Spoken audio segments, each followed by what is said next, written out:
Excellences, Mesdames et Messieurs les chefs d'État et de gouvernement, Monsieur le Président de la 79e session de l'Assemblée générale des Nations unies, Monsieur le Secrétaire général de l'Organisation des Nations unies, distingués invités, Mesdames et Messieurs, à l'occasion de cette circonstance particulière, je voudrais m'acquitter du convenable devoir, celui d'exprimer mes encouragements au Président de la 79e Assemblée générale des Nations unies, Son Excellence Philemon Yang, et à tous les États membres pour la tenue de cet important sommet en marge de l'Assemblée générale.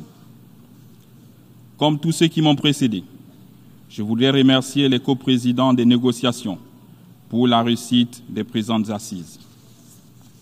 Monsieur le Président, depuis mon entrée en fonction, le Comité pour la restauration des institutions démontre non seulement sa volonté de restaurer les droits fondamentaux des citoyens, mais aussi d'implémenter les réformes significatives visant à améliorer leurs conditions de vie, tout en respectant nos engagements à l'international.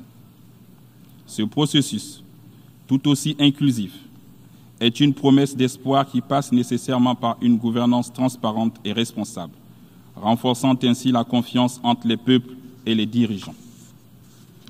Cet esprit de restauration nationale n'obère pas notre attachement au multilatéralisme, que nous considérons comme un levier essentiel pour la paix dans le monde.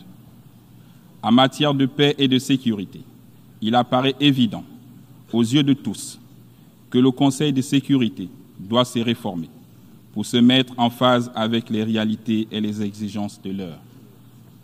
L'Afrique, qui est aussi le théâtre de cette conflictualité déplorable, doit également prendre une part active à ces réformes. Pour y parvenir efficacement, il me semble indispensable de réformer l'architecture financière mondiale en investissant massivement dans la réalisation des objectifs du développement durable. Dans le souci de ne laisser aucun pays à marge, il importe que tous aient un accès équitable aux ressources financières nécessaires. Cela implique un allègement de la dette et des opportunités de financement concessionnel, telles que la rétribution pour la préservation de nos forêts ou la conversion dette nature. La solidarité internationale implique aussi une coopération scientifique et technologique qui favorise l'accès aux données scientifiques et le transfert des nouvelles technologies. Monsieur le Président, plus de la moitié de la population gabonaise a moins de 20 ans. Celle-ci interpelle constamment les gouvernants sur les questions d'avenir. C'est pourquoi j'accueille avec satisfaction notre engagement pour le pacte de l'avenir, à renforcer de façon significative la participation des jeunes au niveau international.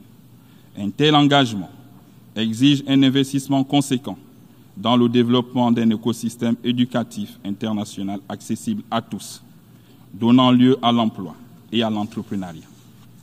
Monsieur le Président, distingués invités, Mesdames et Messieurs, je souhaiterais souligner que le pacte de l'avenir se réalise pleinement dans un élan de solidarité, d'action concrète et de pragmatisme. Dans sa marche sereine vers la félicité, mon pays, le Gabon, s'engage à jouer sa partition. Je vous remercie.